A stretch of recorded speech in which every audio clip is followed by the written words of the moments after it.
You know, I always figured the craziest thing I'd ever find on my property after a long trip would be a family of particularly audacious raccoons, maybe a fallen tree. I certainly didn't expect to come back to a three-story partially constructed beige behemoth that looked suspiciously like a budget hotel, squatting right in the middle of my ancestral farmland. Yeah, you heard that right. A hotel, on my land.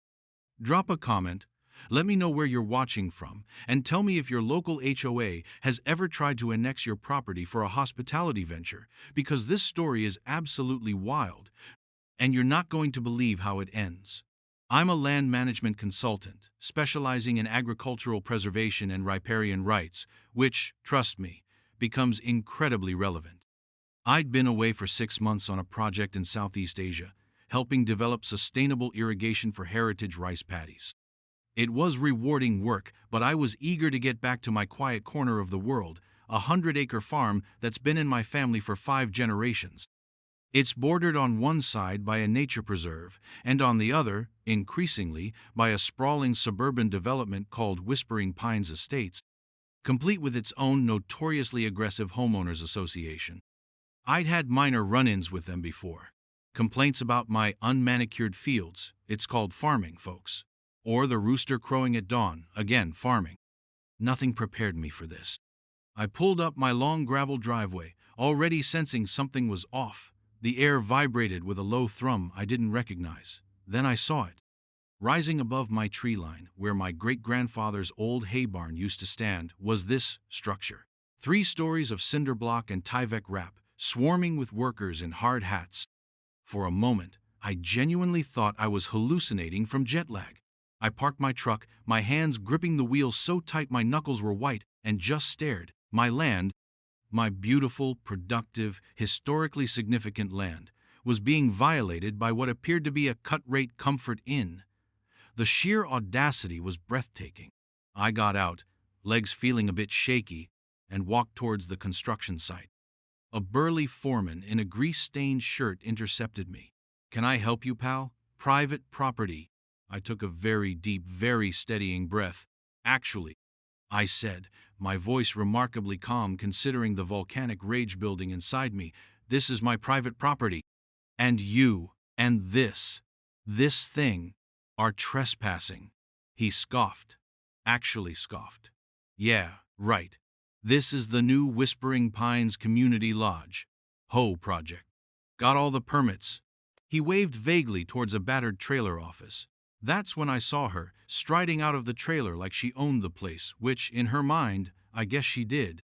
Brenda Stone, HOA president, 50-something, dressed in aggressively bright pink athleisure wear that probably cost more than my monthly mortgage payment, her face a mask of smug superiority. She drove a white Escalade, always parked at a jaunty angle in the HOA office parking lot, taking up 2 spots. "Well, well, look what the cat dragged in," Brenda chirped, her voice dripping with saccharine condescension. "Finally decided to visit your, farm, did we?" Her eyes flicked over my travel-stained clothes with disdain. "Brenda," I said, keeping my tone level, "what in the godforsaken blazes is this monstrosity doing on my land?" She produced a thin smile that didn't reach her eyes. "Oh, honey, there must be some mistake. This is HOA property now. We acquired it. Essential community development. You know, for the betterment of Whispering Pines." She patted my arm, a gesture I'm sure she thought was disarming but felt like a viper's touch. "We sent all the notices. Guess you were too busy gallivanting." I pulled my arm away. "I received no notices, Brenda, and this land was never for sale. It's a heritage farm, protected by several agricultural covenants. You can't just acquire it." Her smile tightened. "Oh, I think you'll find we can. We have paperwork, surveys, everything's above board. Your land was deemed underutilized, an eyesore, frankly. We're improving it. It's going to have a lovely little cafe, a small gym, guest rooms for visitors to the estates. Isn't it marvelous? Marvelous." She called this desecration marvelous. The rage was now a cold, hard knot in my stomach. This wasn't just arrogance, this was calculated theft. What Brenda didn't know, what she couldn't possibly fathom in her little reign of suburban terror, was that I'd been anticipating something like this though perhaps not on this grand a scale. For years, I'd seen the speculative gleam in the eyes of certain HOA board members when they looked at my acreage. I knew they craved expansion, more amenities to justify their exorbitant fees. So, before I left for Asia, I'd spent a considerable amount of time with my lawyer, a brilliant, shark-like woman named Ms. Albright, who specialized in exactly these kinds of land disputes and corporate malfeasance. We didn't just update my will, we fortified my land's legal defenses. We transferred the core acreage into a very specific type of irrevocable agricultural trust, one with a laundry list of hyper-specific conditions and punitive clauses for any unauthorized development or disturbance. The language was dense, archaic in places, designed to be impenetrable to anyone without a deep understanding of historic land deeds and trust law. We also commissioned a brand new, incredibly detailed boundary survey, filed it with the county, and placed discrete encoded markers, not obvious concrete posts, but tiny, almost invisible metallic pins at precise GPS coordinates, referenced in the trust documents. We even documented with time-stamped and geolocated photographs and soil samples. A small, reedy Ville du Fivre is referenced in the trust documents. Ecologically sensitive patch of rare native bog orchids near the old barn site. Orchids that were now almost certainly buried under several tons of concrete footing. The beauty of the trap was its subtlety. No giant keep-out signs, no aggressive fencing beyond what was necessary for my, now absent thankfully, livestock. We wanted them to get comfortable, to get arrogant. We wanted them to walk right into it. And oh, Brenda, you and your Whispering Pines cronies hadn't just walked into it. You'd tap-danced your way in, wearing hobnail boots. Paperwork, you say? I replied, a ghost of a smile playing on my lips now. I'd be very interested to see this paperwork, Brenda, and your surveys. Because I have my own, and I suspect they tell a rather different story. Her eyes narrowed slightly. A flicker of something? Uncertainty? No, probably just annoyance at my continued existence. It's all on file at the HOA office and the county, perfectly legal. Now, if you'll excuse us, we have a construction schedule to maintain. She turned to dismiss me, a queen banishing a bothersome peasant.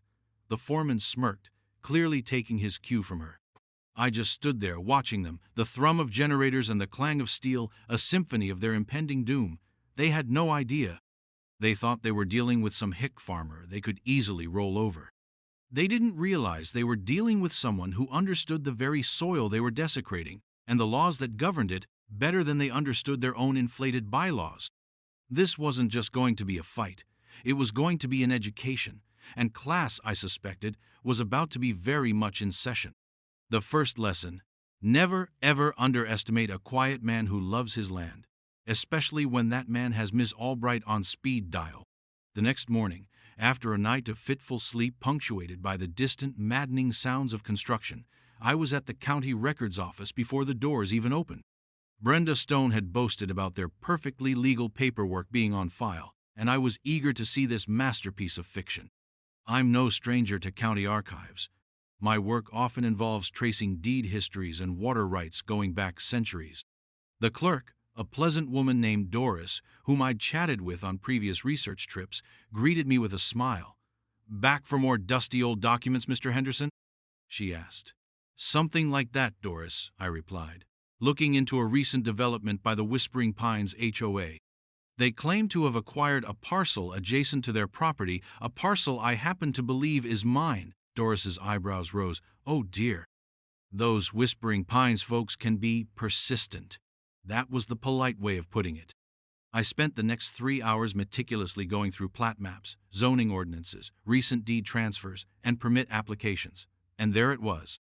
A quitclaim deed purportedly signed over by a holding company I'd never heard of, transferring a 100-acre parcel, my 100-acre parcel, to the Whispering Pines Homeowners Association. The signature was a crude forgery of what they probably imagined my signature looked like, based on some publicly available document. The notary stamp looked suspicious, the name unfamiliar. Then there was the survey they'd submitted. It was a sloppy piece of work, clearly done by someone looking to achieve a predetermined outcome rather than an accurate depiction of the land. Boundary lines were fudged, crucial markers ignored. They'd even managed to relocate a significant stream that formed a natural property line in their version. It was, in short, a work of brazen fraud. My blood boiled, but I kept my composure, methodically photographing every page with my phone, cross-referencing dates and signatories. The permits for the community lodge were all there, rubber, stamped by a junior planning official known for being, let's say, amenable to developers with deep pockets. Interestingly, the environmental impact statement was suspiciously thin, barely mentioning the agricultural nature of the land, let alone the delicate ecosystem of those bog orchids I'd so carefully documented. Armed with copies of their fraudulent documents, my next stop was Miss Albright's office. She listened, eyes glittering with what I can only describe as professional glee as I laid out the situation and spread the offending paperwork across her mahogany conference table. "Well, well, well, well," she said, picking up the forged deed with a pair of tweezers she unironically kept for such occasions. "Brenda Stone and her merry band of suburban pirates have certainly been busy.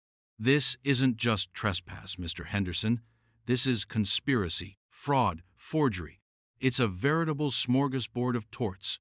She leaned back, a predatory smile gracing her lips. "They've walked right into the web we wove, haven't they? Every single one of those conditions in the agricultural trust. I'd wager they violated at least half of them already."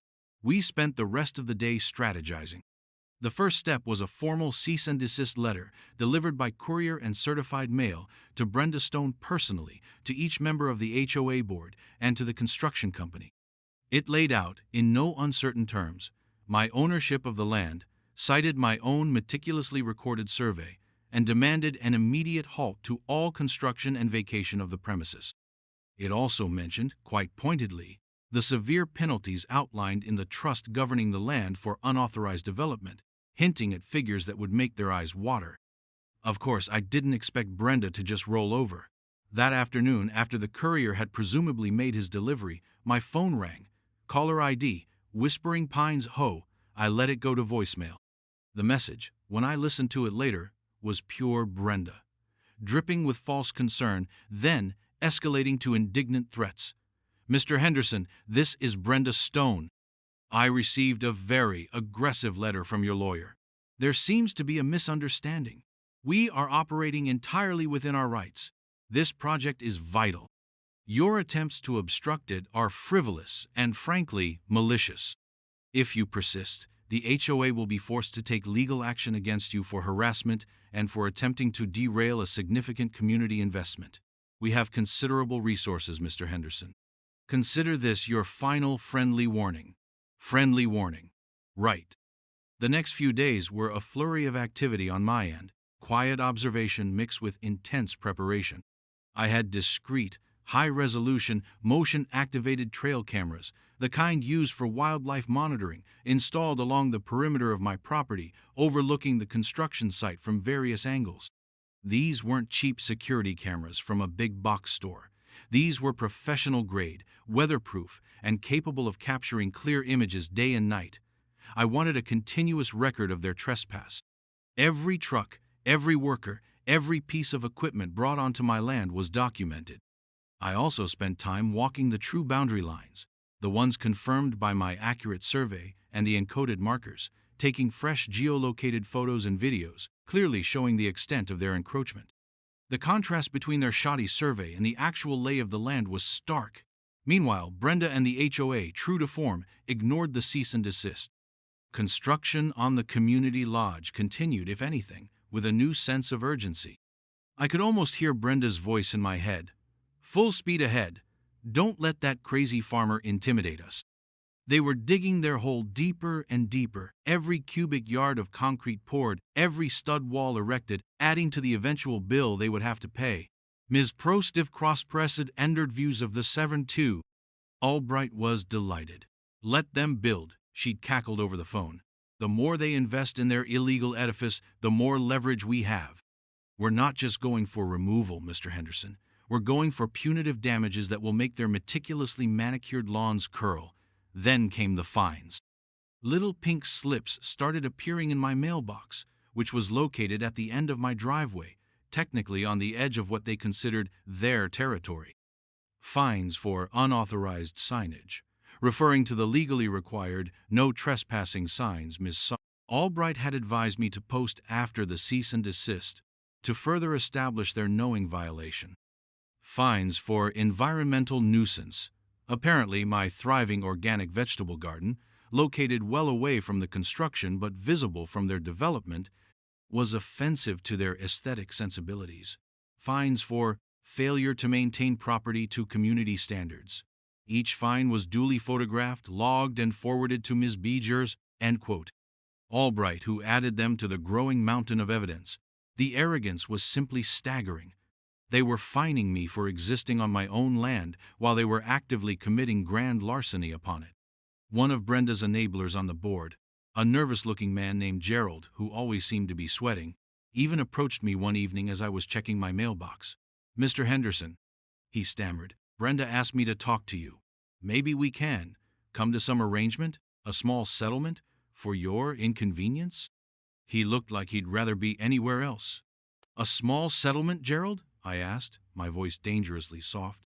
"For the theft of my land, the destruction of heritage property, the fraudulent documents, and the blatant disregard for legal notices? What figure did Brenda have in mind for that inconvenience?" Gerald paled.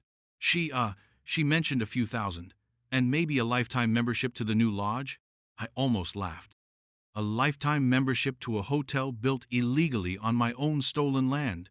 The sheer, unadulterated gall. "Gerald," I said, looking him straight in the eye, "tell Brenda that her offer is offensive. Tell her that every day she continues this farce, the price goes up. And tell her, Miss Price, Albright sends her regards." Gerald practically sprinted back towards the pristine cul-de-sacs of Whispering Pines. The trap wasn't just set, it was baited, and the quarry was gorging itself, utterly oblivious to the steel jaws slowly closing around them. The beauty of the agricultural trust we'd established was its tiered penalty system. Minor incursions triggered financial penalties.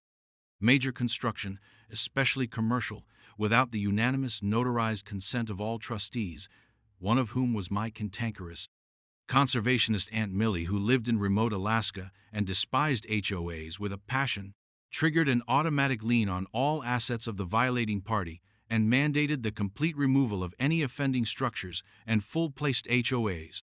Ecological remediation at their sole expense.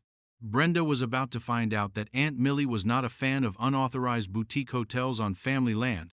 The construction on the community lodge, as Brenda grandly called her 3-story monument to hubris, continued at a breakneck pace.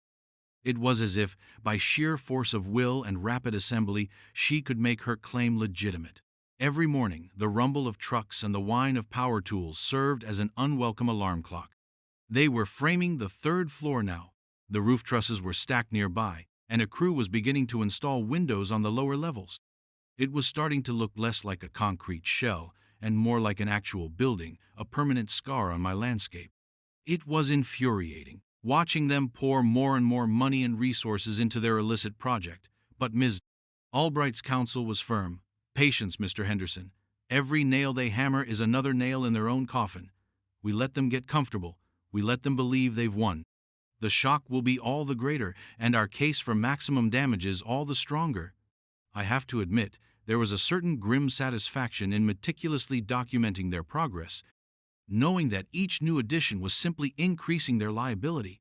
My trail cameras were working overtime, capturing not just the construction itself, but also some rather interesting candid moments. Brenda Stone, preening for a local news crew she'd invited to do a puff piece on the exciting new community amenity. Board members high-fiving each other. Even a late-night delivery of what looked like suspiciously high-end kitchen equipment for the little cafe. All logged, all time-stamped. One afternoon, a sleek black sedan I didn't recognize pulled up my driveway. A man in an expensive suit got out, carrying a slim leather briefcase. He introduced himself as Mr. Brever Blaine, very Zeri. Sterling, legal counsel for the Whispering Pines HOA. He was smoother than Brenda, less overtly aggressive, but with an underlying current of condescending authority. "Mr. Henderson," he began, his smile as polished as his shoes, "I'm here to discuss a resolution. Brenda Stone and the board are concerned by the adversarial tone this situation has taken. They genuinely believe they are acting in the community's best interest. Their best interest involves forging deeds and building on land they don't own? I asked, keeping my expression neutral. Sterling waved a dismissive hand. Minor discrepancies in paperwork, Mr. Henderson, easily rectified. The fact is, the lodge is well underway. It represents a significant investment. Tearing it down now would be economically unviable for all parties. He paused, clearly expecting me to see the logic. What the HOA proposes, he continued, is a generous compensation package for the parcel in question, significantly above market rate. Plus, of course, dropping all this unpleasantness with your lawyer. He named a figure. It was substantial, certainly more than the raw land might fetch in a normal sale. But this wasn't a normal sale. This was theft, dressed up in a bespoke suit. Mr. Sterling, I said, my land was never for sale, and no amount of money can compensate for fraud and the deliberate destruction of a heritage property. The only resolution I'm interested in involves that structure being removed, my land being restored, and the individuals responsible being held accountable. Sterling's smile faltered.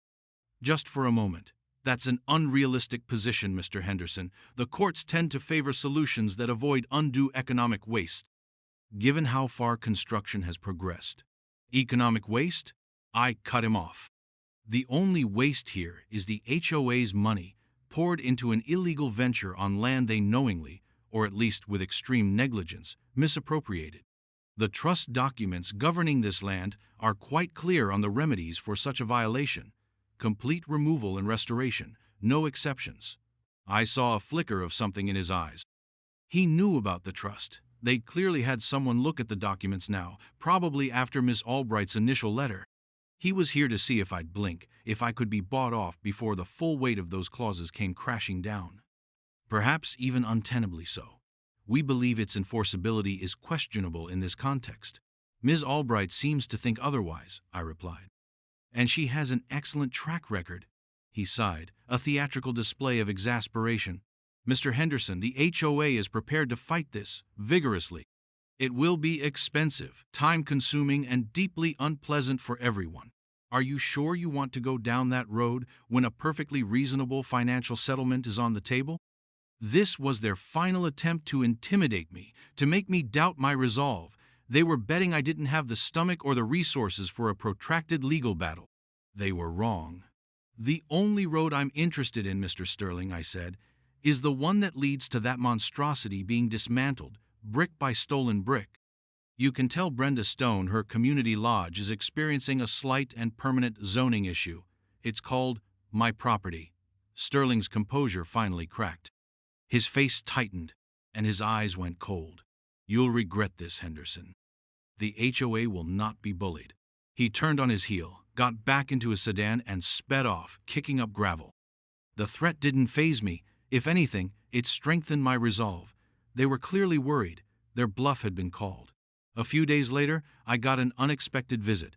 It was Mrs. Blank. Henderson, not related. A quiet, elderly woman who lived on the edge of Whispering Pines, her property backing onto a section of my land further from the construction. She was one of the original homeowners before Brenda's reign of terror began. She looked nervous, clutching a small, plain envelope. Mr. Henderson, she whispered, glancing around as if expecting Brenda to materialize from the bushes. I couldn't stay silent. What they're doing is wrong. Brenda! She strong-armed the board. Most of them are terrified of her. She handed me the envelope. This was slipped under my door. I think you should see it. Inside was an anonymous note, typed, and a USB stick. The note was brief. Brenda Stone received kickbacks from the primary contractor for the lodge project. She pushed for specific, overpriced suppliers. Check the HOA financials if you can get unredacted copies. She's also planning to lease the lodge's cafe and gym to her nephew at a ridiculously low rate. This isn't about community, it's about her personal enrichment. Good luck! The USB stick contained scanned copies of what appeared to be internal HOA emails and preliminary budget drafts for the lodge, with certain line items heavily inflated compared to industry standards.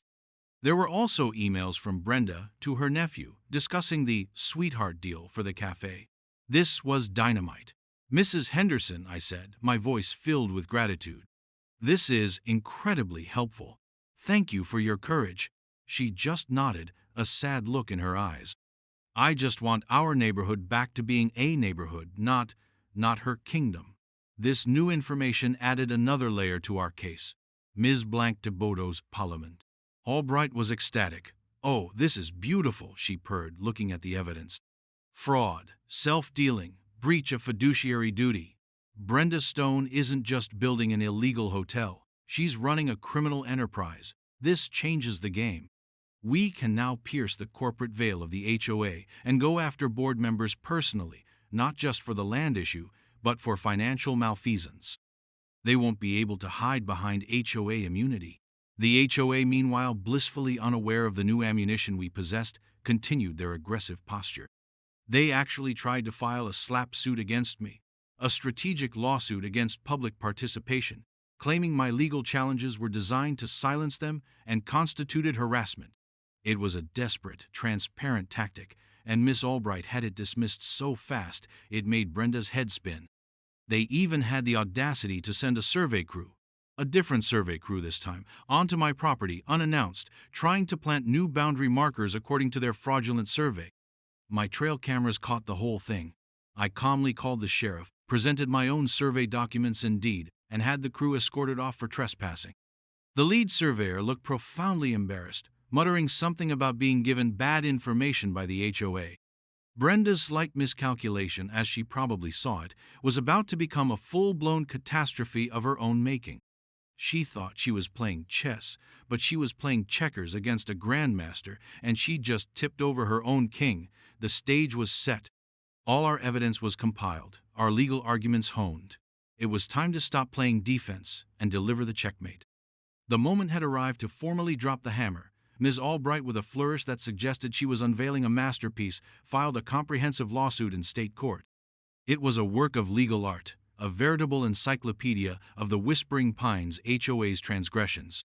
Counts included trespass, ejectment, the legal term for kicking someone off your land, quiet title to definitively affirm my ownership, fraudulent misrepresentation, civil conspiracy, conversion for the resources they'd used, unjust enrichment, and a demand for declaratory relief to invalidate their forged deed and bogus permits.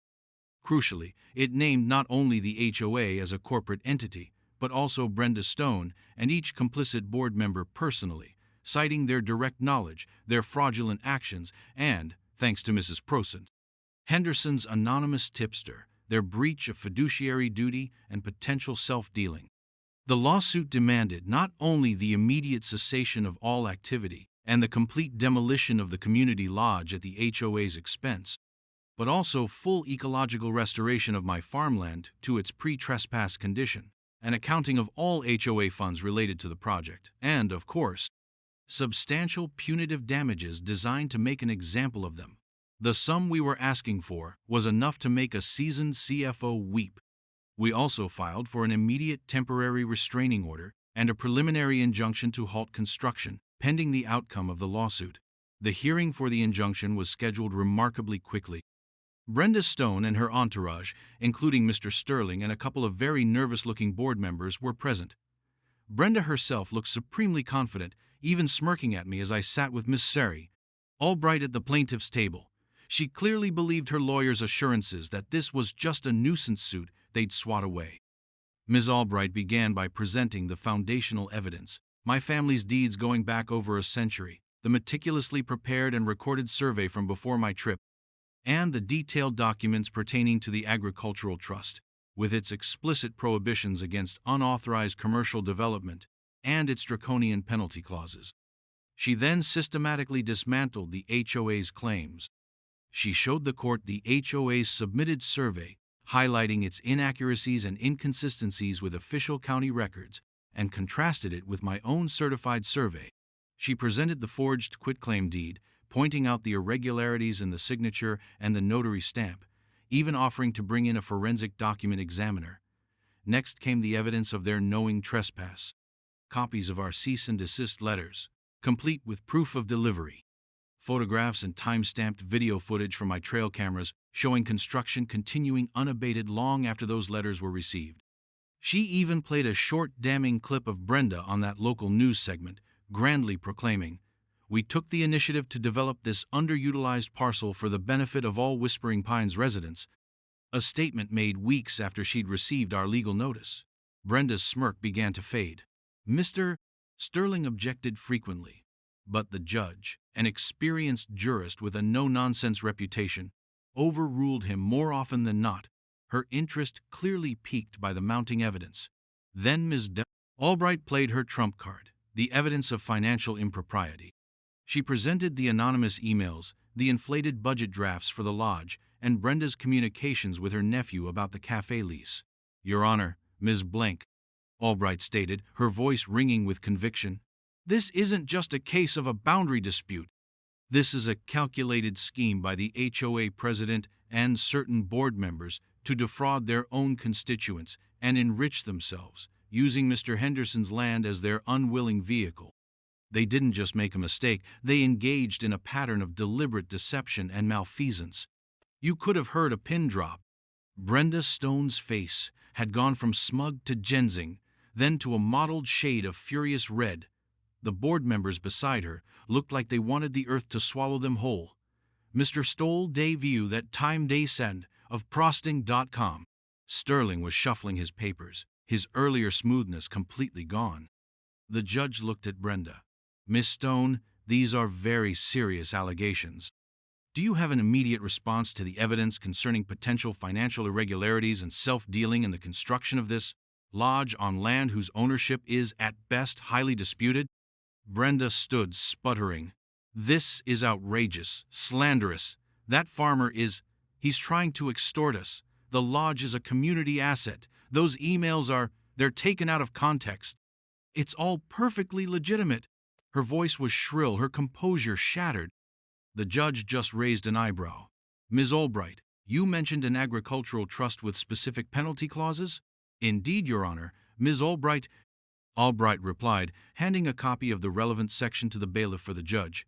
The trust, which predates any of the HOA's actions, stipulates that any unauthorized commercial construction triggers, among other things, an automatic assignment of liability for full removal and restoration, plus liquidated damages calculated at 3 times the assessed value of the improvements or the land, whichever is greater, payable to the trust for remediation and agricultural preservation efforts. It also grants the trustees the power to place an immediate lien on the assets of the violating parties to secure these damages. The judge read the clause, her expression unreadable. After a long moment, she looked up. Mr. Sterling, does your client dispute the existence or prior registration of this trust? Sterling swallowed hard. Your Honor, we contest its applicability and the reasonableness of its terms in this specific situation. We believe it constitutes an unlawful penalty. Unlawful penalty for an unlawful act? The judge mused. Interesting argument. She then turned her gaze back to the HOA contingent. Based on the preliminary evidence presented, particularly the clear prior deeds and surveys provided by the plaintiff and the rather compelling evidence of the defendant's actions despite formal notification of disputed ownership, this court finds a strong likelihood that the plaintiff will prevail on the merits. Brenda gasped. Therefore, the judge continued, her voice firm, I am granting the temporary restraining order. All construction and activity on the disputed parcel must cease immediately. I am also scheduling an expedited hearing for the preliminary injunction, and I strongly advise the HOA board to retain independent counsel separate from Ms. Stone given the allegations of internal misconduct. Furthermore, I am ordering a full independent audit of the Whispering Pines HOA financials related to this project to be overseen by a court-appointed master. The gavel came down with a crack that echoed Brenda Stone's spectacular fall from grace. She looked utterly poleaxed. Her dream of a community lodge was crumbling before her eyes, and she was being publicly humiliated and implicated in serious wrongdoing. The board members were frantically whispering to each other, their faces ashen. As we left the courtroom, Ms. Albright gave me a discreet thumbs up. The trap hadn't just sprung, it had eviscerated them. The so-called slight miscalculation had metastasized into a legal and financial nightmare for Brenda and her cohorts. The initial shockwave was just the beginning. The fight wasn't over, but the tide had irrevocably turned. The behemoth on my land stood silent for the first time in months, a monument not to community spirit but to greed, arrogance, and the spectacular underestimation of a quiet farmer with an ironclad trust and a very good lawyer. The aftermath of that courtroom scene was nothing short of seismic for Whispering Pines. The temporary restraining order hit them like a physical blow. Construction crews vanished overnight. The half-finished community lodge stood eerily silent, a concrete skeleton picked clean by the winds of legal defeat. The court-appointed auditor descended upon the HOA's financials like a hawk on a field mouse, and the preliminary findings, leaked to the local press, not by me, I hasten to add, though I did enjoy reading about it over my morning coffee, were damning. Inflated invoices, payments to shell companies apparently linked to the primary contractor, and a proposed lease agreement for the cafe and gym to Brenda Stone's nephew that was so one-sided it was practically a gift. The HOA membership, previously cowed by Brenda's aggressive leadership or simply apathetic, was suddenly wide awake and furious. Emergency meetings were called, not by Brenda, but by a newly formed group of concerned homeowners. Brenda, stripped of her ability to control the narrative and facing potential personal liability, was conspicuously absent, reportedly under medical care for stress. Her escalade was seen less and less. The other board members, those who hadn't already resigned in disgrace, were scrambling. They quickly retained their own independent counsel, as the judge had advised, and their first act was to publicly distance themselves from Brenda Stone and her handling of the lodge project. They issued a public apology, not to me, not yet, but to the HOA members, for the lack of oversight and pledged full cooperation with the audit and the legal proceedings. It was a classic case of rats deserting a sinking ship. Ms. Albright and I pressed our advantage. With the injunction firmly in place and the HOA's case looking more hopeless by the day, settlement talks began in earnest. This time, Mr. Plast. Sterling was far more subdued, his tailored suit looking a little rumpled, his confidence replaced by a weary pragmatism. The HOA's new counsel, a pragmatic woman named Miss Davies, was also present. Brenda was nowhere to be seen. Her lawyer communicated that she was not in a position to participate directly. Mr. Henderson, Miss Albright. Miss Albright. Davies began, my clients, the remaining board of the Whispering Pines HOA, wished to express their profound regret for this entire situation. They were misled. Albright arched an eyebrow. Misled into forgery, trespass, and ignoring multiple legal warnings, Miss Davies? There were significant failures in due diligence and governance, Ms. Davies conceded smoothly, which they are now working to rectify. The HOA is prepared to offer a substantial financial settlement to resolve all claims and, naturally, to arrange for the removal of the structure on your client's property. This was the moment. The removal part was key. No more talk of economic unviability. They knew they had to tear it down. We spent several days negotiating the fine print. The financial settlement was indeed substantial. It covered my legal fees, compensation for the damage to my land, the disruption to my life and business, and a hefty sum for the agricultural trust as stipulated in its penalty clauses. This sum would be dedicated to local conservation efforts and agricultural education programs, a silver lining I found particularly satisfying. But the centerpiece of the agreement was the demolition and restoration plan. It wasn't enough for them to just knock it down. They had to deconstruct it carefully, remove every trace of concrete, regrade the land to its original contours using my pre-trespass topographical surveys, and most importantly, engage a specialist ecological restoration firm, approved by me, to remediate the soil and replant the area with native species, including attempting to re-establish those rare bog orchids from nearby protected seed stock if possible. The entire process was to be documented and subject to my inspection and final approval. The cost of this alone was astronomical, far exceeding what they'd already sunk into construction. Then came Brenda Stone's personal reckoning.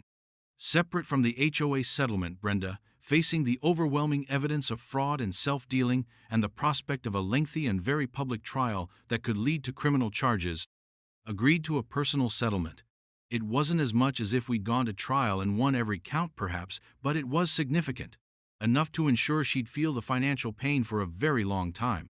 She had to sell her beloved Escalade and downsize from her oversized house in Whispering Pines. She was also permanently barred from ever holding any position on any HOA board in the state, a small but satisfying detail Ms. Proplik Albright insisted upon. The local district attorney's office, spurred by the auditor's report, did open an investigation into her financial dealings, which I heard later resulted in a plea deal that involved hefty fines and community service, though she narrowly avoided jail time. Her reputation, however, was in absolute tatters. The Queen of Whispering Pines had been dethroned and exiled from her own kingdom. The demolition of the community lodge was a slow, methodical process, the reverse of its arrogant construction. I watched from a polite distance as the crews dismantled it piece by piece. There was a quiet dignity to the deconstruction, a sense that balance was being restored. The day the last concrete slab was hauled away and the ecological restoration team began their work, tilling in organic compost and carefully planting native grasses and saplings, was a day of profound relief and quiet triumph. It took almost a year for the land to begin to resemble its former self. The scars were still there, faint outlines where foundations had been, but nature is resilient. The bog orchids, against all odds, started to show signs of taking root in their new, carefully prepared bed. The Whispering Pines HOA, under new, chastened leadership, became a surprisingly decent neighbor. They were humbled, poorer, but wiser. They even consulted me on a new community garden project, on their land this time, and I was happy to offer some advice. The experience had, ironically, fostered a strange sort of understanding, if not exactly friendship. My farm, my ancestral land, was quiet again, save for the birdsong and the rustle of wind in the trees. The legal trap, so carefully laid, had not only worked, but had also brought about a level of justice and positive change I hadn't fully anticipated. It served as a stark reminder that while arrogance and greed can build empires, however small, truth and diligence can bring them crumbling down. So, that's how I ended up with a very expensive, very temporary, and very illegal hotel on my property, and how the HOA president who built it discovered that some quiet farmers have very deep roots and even sharper legal minds. What's the craziest HOA story you've ever heard? Let me know in the comments. And if you enjoyed this slice of justice, make sure to like and subscribe, because you never know what they'll try to build next, though hopefully not on my land.